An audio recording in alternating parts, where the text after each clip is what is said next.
This is the Horse Radio Network. This is episode number 160 of the Dressage Radio Show. Please support our sponsors as they make this show possible. This episode is sponsored by Equestrian Collections at equestriancollections.com and Draper Body Therapy at drapertherapies.com.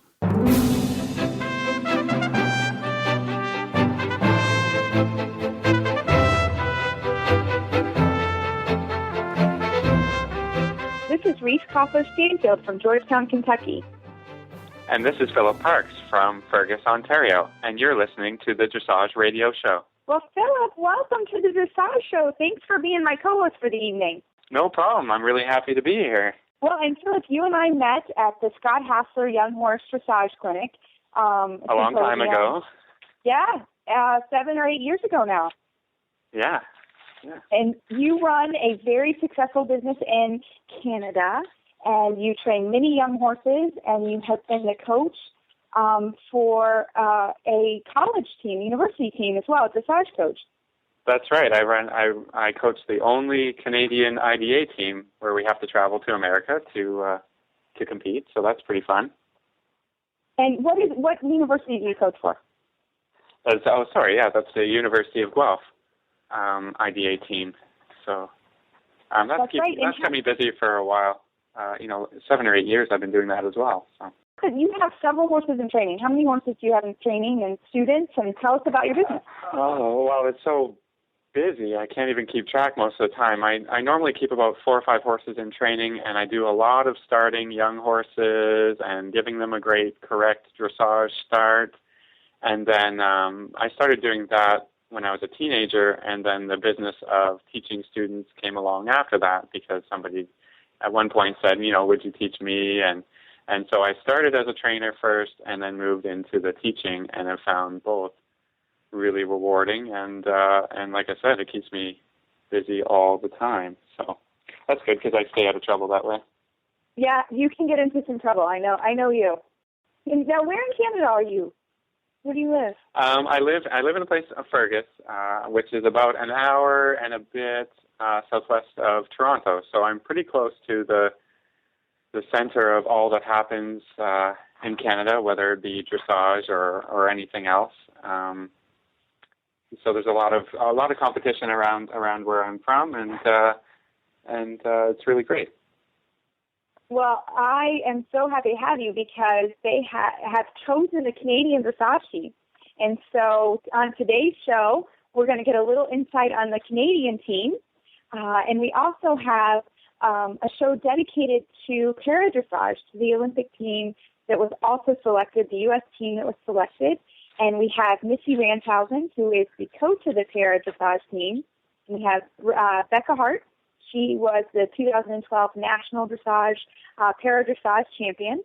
And for a little bit of fun, we had Jim Wolf, who is the Executive Director of Sport Programs from USEF, telling us a little bit of what's going on with the Colbert Report and dressage as the sport of the summer. So we have sounds really fun. Great show. Yeah, we have a great show on tap for the evening. So, but I would love to start talking about the Canadian dressage team. Who was selected, and give us some inside scoop on the Canadian team. We have a little bit of a different selection procedure than you guys have in America. We select riders based on scores attained at CDIs, which allows a lot more people to compete in their own areas and in Europe. So it so happens that our team this year is made up of Ashley Holzer, who has qualified 2 horses, actually. Her old veteran, Pop Art, who's been around the scene for a while and has competed at quite a few championships and has done really well. And then her newer horse that's up and coming, his name is Breaking Dawn, and he has just kind of burst onto the scene, has been doing really well, scoring above 70% pretty consistently. So I think she's going to be taking both horses over to London with her. The next competitor is Jackie Brooks. Now, she's also been on teams before and been around, but she has a new horse named De Niro, and they haven't been together that long, I think a couple of years, and they've been doing really well and really consistently across the board. The next rider for us is David Marcus. Now, he only became a Canadian citizen. He switched his citizenship from American to Canadian last year in December, and is riding a horse named Chevry's Capital. He also, another rider and horse that has just kind of burst on the Canadian scene, just started riding Grand Prix with this horse at the beginning of the year, competing in, that is. They've been doing really, really well. And then our reserve rider is Diane Creech riding a horse named Devon L, which is owned by the Leatherdale Hanoverian Farms. So they're all exciting horses, exciting riders, and I hope that they do really well in London for us this year. Well, I'm looking forward to seeing them. I think when you compete on the CDI level, you get to know all riders from all countries. And David Marcus, I actually knew as a young rider. He was from Lincoln, Nebraska, actually. So he and I are the same age. Well, actually, we're all about the same age. And he is a great guy. And I look forward to seeing him competing. And Jackie Brooks is, I think, a favorite rider on the international scene. Jackie's just a great person, a very really fun rider. Really fun person. And, I like her a lot, for sure. Yeah, she brings a smile to everyone's face when you're around her. She's really an athlete that everybody can get behind. I also, like I said, have lots of friends on that team, and we'll be rooting for Canada. But we chose the U.S. team also last weekend at Gladstone. And there's been some changes of the guard, actually. It turns out that Stephen Peters on Legolas won the national championship.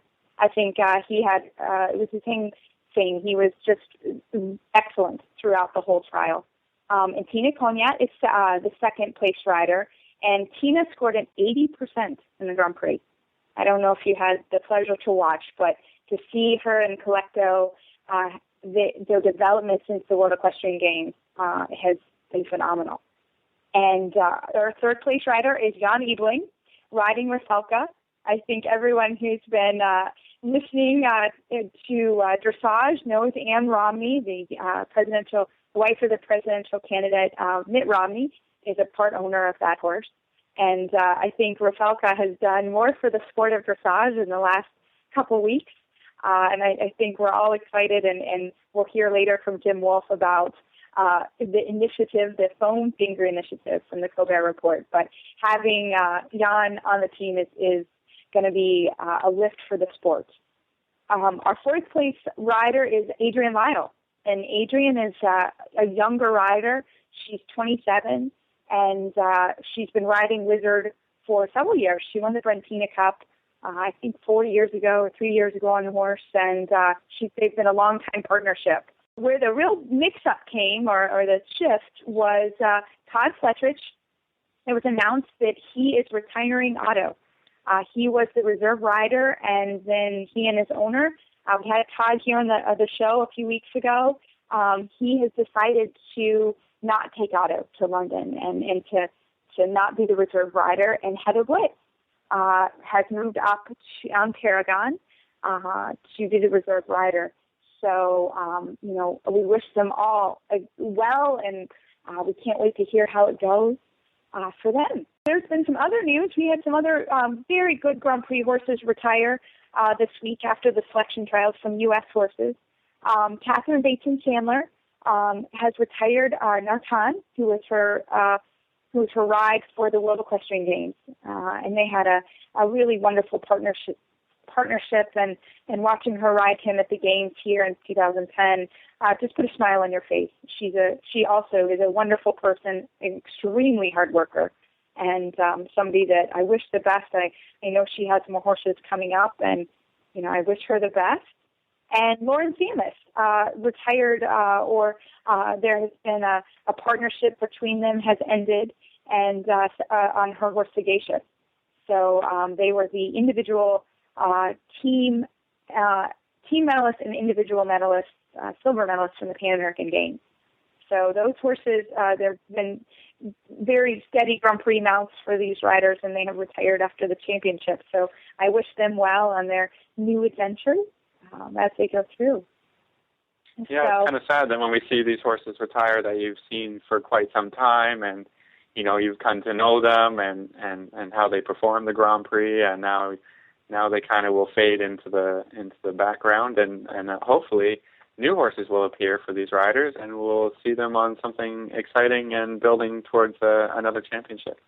I think you're right. I mean, I think that's sort of the cycle of dressage. These horses work really hard, and I think I respect every one of those riders for kind of retiring their horses at the top of their game. They retired after the national championship, and to get there on any horse at any level is phenomenal. And to step back and I think Otto is retiring to the field. I think Narcan is also. So those horses will have a great life, and they live in wonderful homes. So I wish them well. For yeah. And just another little piece of information that was on the internet is Linda Zane is going to coach the U.S. Eventing team. Linda Zane's one of our top judges in the U.S., and she's going to coach the eventing team in London. And we'll be right back with Jim Wolf, the Executive Director of Sport Programs, right after this message from Draper Therapies. Draper Therapies products are widely used throughout the dressage world by names that you all know: Suzanne Hassler, Tammy Hogue, Susan Duta, and many, many more. They use Draper products because they work. All Draper products are made in the USA and contain Celiant. Celiant encourages not only the alleviation of pain and other negative symptoms, but an actual improvement of the body's natural systems. Clinical studies have shown that Celiant relieves pain, increases comfort, and aids in healing by increasing oxygen levels and helping to regulate body temperature in you and your horse. From knee, elbow, and back braces for you to coolers, sheets, pads, boots, and wraps for your horse. See all the products for humans, dogs, and horses at DraperTherapies.com. Find out why riders all across the world are turning to Draper Therapies at DraperTherapies.com. And like them on Facebook, just search for Draper Therapies. Well, hi, Jim. Thanks for coming on this evening. Well, thanks for having me. Dressage is the sport of the summer for Colbert Nation. We're excited about it too. We're gonna have a lot of fun with this, and we're already having a lot of fun with it. So, we've all known for a long time dressage is really fun and cool. It's about time we got recognized as such. So what are some things you're doing this summer for the Olympics? Well, we're really embracing this back and forth with the Colbert report, and we're definitely a red foam finger nation now, and we're going to be doing a lot more initiatives with the foam finger. Dressage is number one. It was good fun having them at the festival, and we were very grateful to Josh Taylor at Mid-Atlantic was able to get those for us on a very short time frame, so that was good fun. And you're going to see a lot more of the red foam finger going into London. So how can we get hold of a red foam finger? Well, we're working on that with our sponsor, SmartPack. By the end of the week, we should have a plan coordinated through them. They're going to distribute them. We're not going to sell them because that would not be cool, and we are cool. It'd be sort of like charging for Facebook. So we're going to figure out a way to get those distributed through our sponsor partner, SmartPack. They've been terrific, and they have a lot of ideas. They've actually contacted Steve people and offered to outfit him in more appropriate dressage attire. So I think that's the next thing you might see on the Colbert Nation is him in a proper shad belly. We have a couple of things in the offing with them, and I think it's good fun. It's a great promotion for the sport. I think some people, if people are offended, I would just remind them that Mr. Colbert is a comedian. He makes his living making fun of things, and dressage is right for poking fun at. But I think it's a great way to raise awareness for the sport. And I always say to our people, we're a sport. If you're not having fun doing it, you're not doing it right. And I can't remember the last time we had this much fun with dressage. So it's all good. Are you looking for anybody to get on to the show to boost it even further, or is that not going to happen? It's his show. It's completely up to him. I think he knows that we're cooperating with him. We've sent him some footage and are cooperating with him. We're very much interested in being involved. It's completely up to him. The one thing that we are absolutely staying away from is any of the political undertones of the whole thing. We're just interested in it for the purposes of promoting dressage. Yeah, and how will Anne Romney sort of going, I don't know if she's going to London, or how does that sort of change anything with the team, or does it change anything with Rashaka going? Well, It doesn't really. I mean, we always have high-profile people around the sport, whether it's the Springsteens in jumping or some of the other people we have. She is a very nice lady, a huge supporter of dressage for quite some time. Or if you're in England, dressage. Yeah, we didn't get to dressage yet, but she's a great supporter, a great owner. This sport doesn't work without great horse owners in all the disciplines, and she's been terrific, and we're very much looking forward to her being there as an owner in London. Absolutely. I think everyone's really excited about the whole sport. And talk a little bit about what happened with the speed skating, because didn't Colbert do this also with speed skating? Yeah, he did, and then they had great fun with it. In fact, he was really helped them out because they had lost a major sponsor going into the Winter Games, and he raised a lot of money for them and had a lot of fun doing it too. And we're going to, I won't tip my hand on everything we're doing, but we've been taking notes after every show, and the whole issue about the speed skating outfit will be answered shortly. Dressage, the sport of the summer. Who would have thought it? We have Becca Hart, the Para-Dressage National Dressage Champion, up next, right after a word from Equestrian Collection.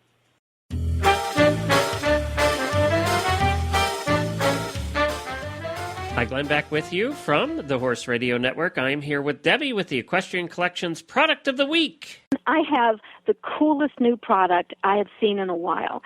It's from SSG Gloves, and it's the Grand Prix Cellmate Gloves. Clever name, because these gloves have those little tips on the fingers, that you can actually use your cell phone while you're riding. I think that's a huge safety feature, especially for trail riders. If your cell phone's ringing and you've got to get your gloves off with your teeth, and you drop your glove and you drop your cell, it's terrible. We've all done that too. Are perfect. You can just pull your cell out and you can use them without messing with your gloves, and they're pretty. They fit like a glove. They fit very well, nice, and they're not loose. They look like any other real riding glove, only they've got these cool little tips on the fingers.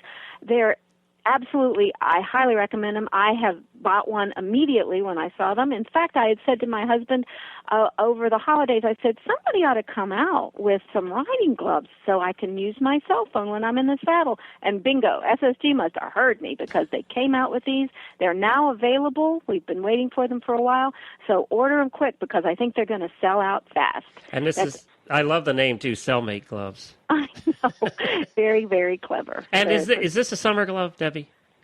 Well, they're kind of an all-season glove, but they're like suede-y feeling. Okay. They're not. They have the mesh on the fingers, but they're actually feel and look like suede, so that you can actually wear them, and to show if you wanted to. They're hunter, jumper, event, dressage, anything, because they're black, and you can wear them with anything. I did not find them to be very hot, because they do have some vents on the back, but they are suede, so they're actually leather-type gloves. All right, terrific. And you can find them just by going to equestriancollections.com and typing in cell, C-E-L-L, mate, and that's the only thing that will come up. Right. It's not prison. That's right, equestriancollections.com. Thank you, Glenn.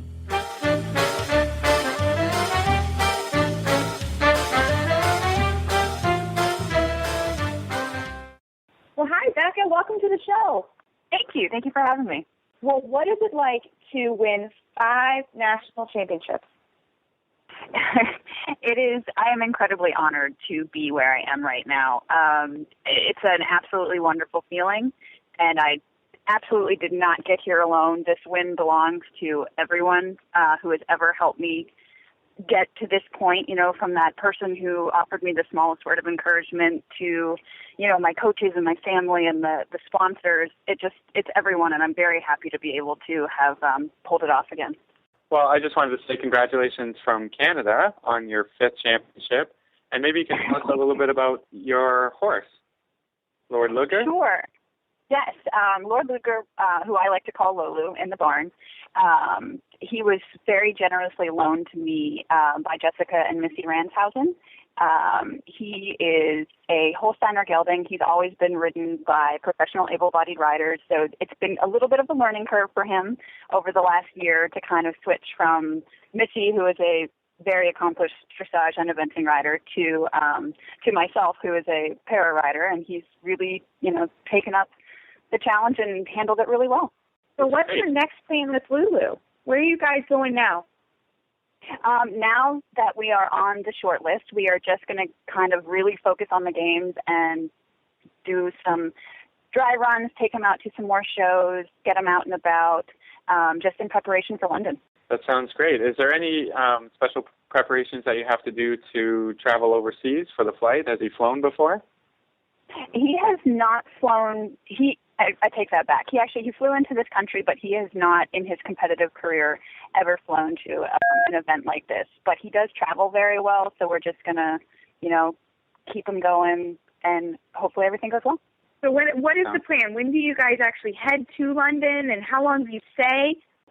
The actual travel plan has not been finalized yet. I know we're hoping to go in about a week before. We're having a training camp in Gladstone, which was absolutely fabulous. The Federation was very generous and are letting us train there before we fly out of JFK. And then we'll be in Surrey for a week before opening ceremonies and before we can get into the actual venue. So, Becca, tell us a little bit about kind of your preparation and your course. What are some things that you're working on and some things that you would like to improve for the game?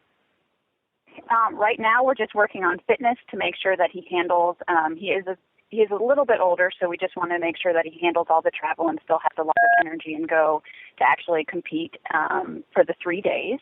So we're doing a lot of fitness, and we just want to work on the accuracy and the consistency. That's what the judges are really looking for. So we're going to be doing a lot of just practicing the tests and the movements and making sure, working with Jessica and making sure that everything is absolutely 100% when we head over. Well, and I know she will work you hard. She was on the show last week, and I think everyone who knows Jessica knows how hard she'll work you in the next couple of weeks.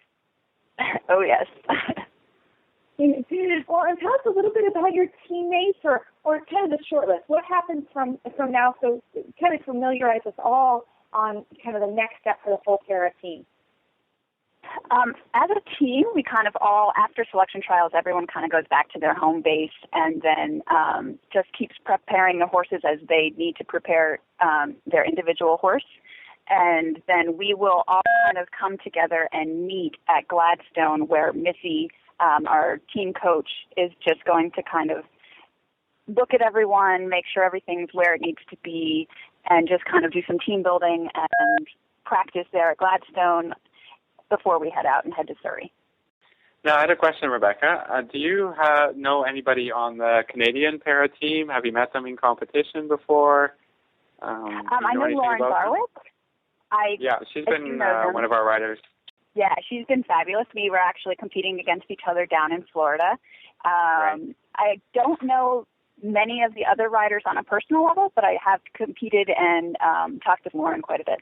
Can you tell us a little bit about this kind of, again, because I think I'm learning about para-dressage as I'm coaching and teaching. I have a rider that I'm working with.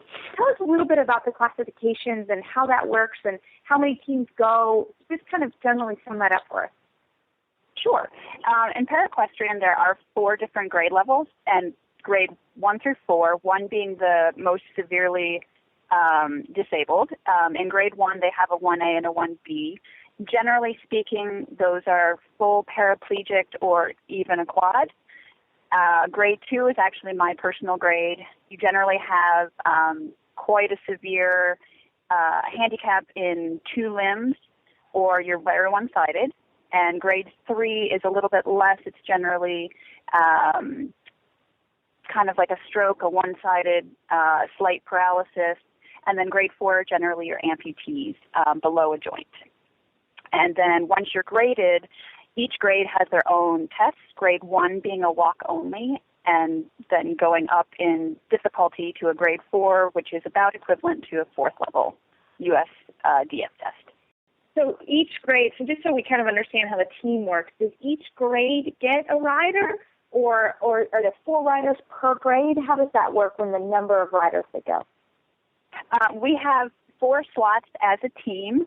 It is not dependent on grades. You do, based on the para rules, you need to have a low grade, which is a grade 1 or a grade 2, in order to be a qualified team. The other slots are based on rank order and can be filled by any grade levels. And how has the U.S. team done since its inception into the games?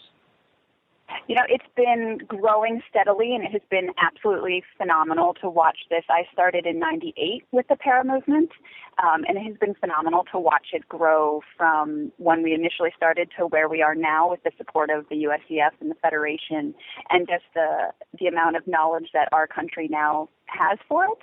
And we are each year and each 4 years for each games, we've gotten a little bit stronger and a little bit stronger as we've kind of figured out exactly the quality of horses and the quality of riding that is required to compete on those high levels. So I'm quite excited to see how we do this year. Well, I think everybody is going to root you on, and the whole team. I can't wait to hear how you do, and we were going to root you on with our foam fingers that we've talked about here in the show. I love the foam fingers. That was awesome at Gladstone. Well, we will root you on. Becca, thank you very much for coming on tonight, and good luck. All Good right. luck. Thank you guys so much for having me.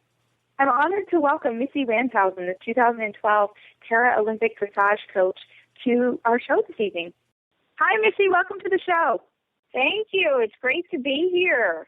Tell us about your team going to London. Well, it is actually a very exciting time for us. We have got 4 very good riders who have performed quite successfully all year.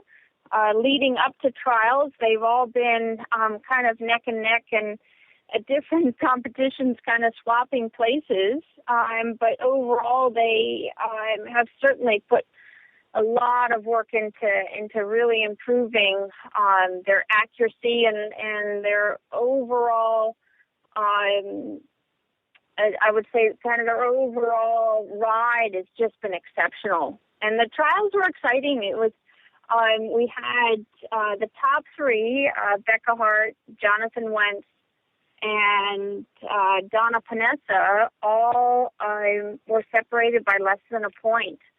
So it was pretty neat. It was pretty neat. And they're all at different grades, which is helpful. Sounds like some nail-biting competition. Yeah, absolutely. Absolutely. It was, and they even had to tally the scores a couple of times because they second and third place swapped around twice because they had unfortunately miscalculated the scores. But that's how close it was. It was great. It was great. And with that, you really build confidence within themselves, to go forward as a team. And it was exciting. And Donna is probably our newest member.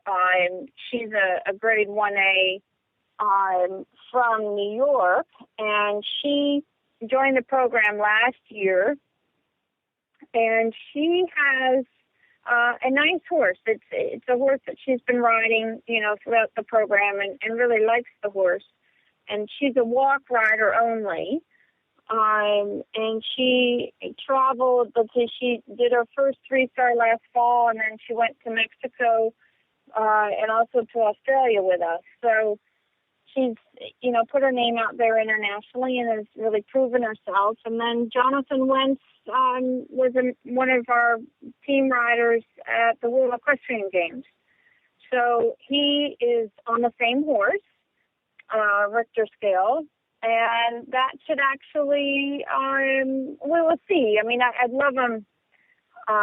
His reserve horse is quite lovely as well. So, we'll see how it goes because he's allowed to substitute.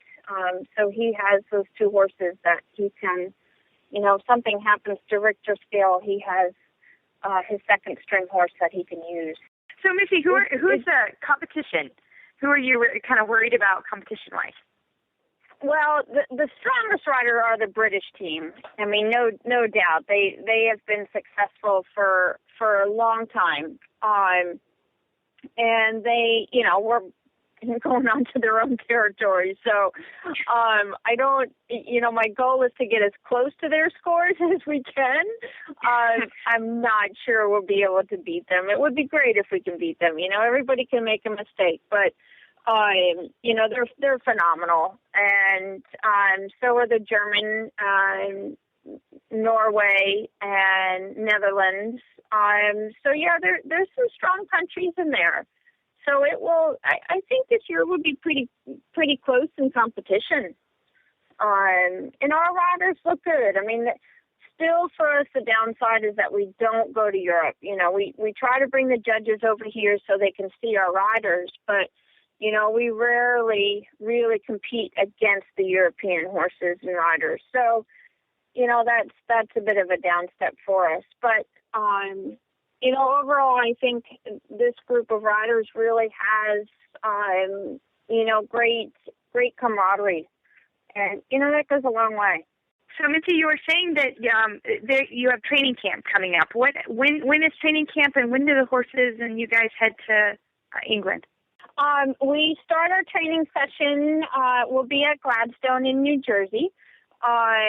We will go in, I believe it starts on the 13th, and we will train together for about a week, and then the horses fly over on the 20th, and we have a couple kind of easy days and then a couple training days, and it all starts on the 29th. Yeah. Are these riders coming from different parts of the country, and are they coming with their own coaches, or how do you approach the training plan? Yep. A couple of them, for sure, will come with their own coaches. They've got a good program in place, and I certainly don't want to disrupt that. So they will come with their coaches. Let's see, Donna's from New York, Jonathan's from Texas. And then Dale Dedrick is our fourth rider. She's from Michigan. And then right now our next rider in line is Mary Jordan, and she's from Maine. They're everywhere. Yeah. And they will all come together. Yeah, Becca and Mary ride with me. So that's a little bit easier. And then the others, I would imagine will come with their coaches. And if not, I certainly communicate with their coaches, and I can step in and do what they need me to do if something comes up, for sure. So, Missy, tell us, how does it, Tammy, you are an amazing rider and coach of eventers and dressage riders. Tell us a little bit about how things are different with a para-rider, or are they different at all? Well, yeah, certainly. You have some differences, obviously, in their disability. They don't have the same strengths that we have as able-bodied riders. So it's a matter of, in the end, a circle's a circle, and it needs to be round, and things like that are the same, and it's a matter of figuring out how to make it work for that horse-rider combination, to make it look as correct as possible with the aids that they can use. So, there are some big differences with some of the riders, and there's some slight differences with some of the riders. But in the end, it's really kind of figuring out how to make it look as even as possible once they enter the arena, that they can hold the same rhythm, that they can be accurate, that they can, keep up the energy in their ride and really present it well, is what you're after. And for some of them, it's, how they use their whips or their voice or their seat, or, if they have the ability to use both legs or one leg, or, however, you just make up for the rest of it with some compensating aids. I think with all riders, that's the same, but maybe a few more challenges for a para-rider, perhaps. Oh, certainly, yeah. And a lot of them, they know for the most part, they know their strengths. So, it's a matter of being very good with the strengths, keeping that the positive part of the ride, and then where the weaknesses come in of how to how to keep that to a minimum, how to get the horse to believe that that's really not a weakness for the rider. Yeah. So, Missy, tell us a little bit about if somebody would like to help fundraise and help get some of these riders to London, how would we do that, and what do we do for fundraising? The best way is actually to contact Hope Hand, who is the head of USPEA, and donations can be given also to the USEF, to the foundation. More of the donation to the foundation would go overall as a team. If somebody would like to make a donation to a specific rider, or let's say to the riders going to the Olympics, and the best person to contact again would be Hope Hand.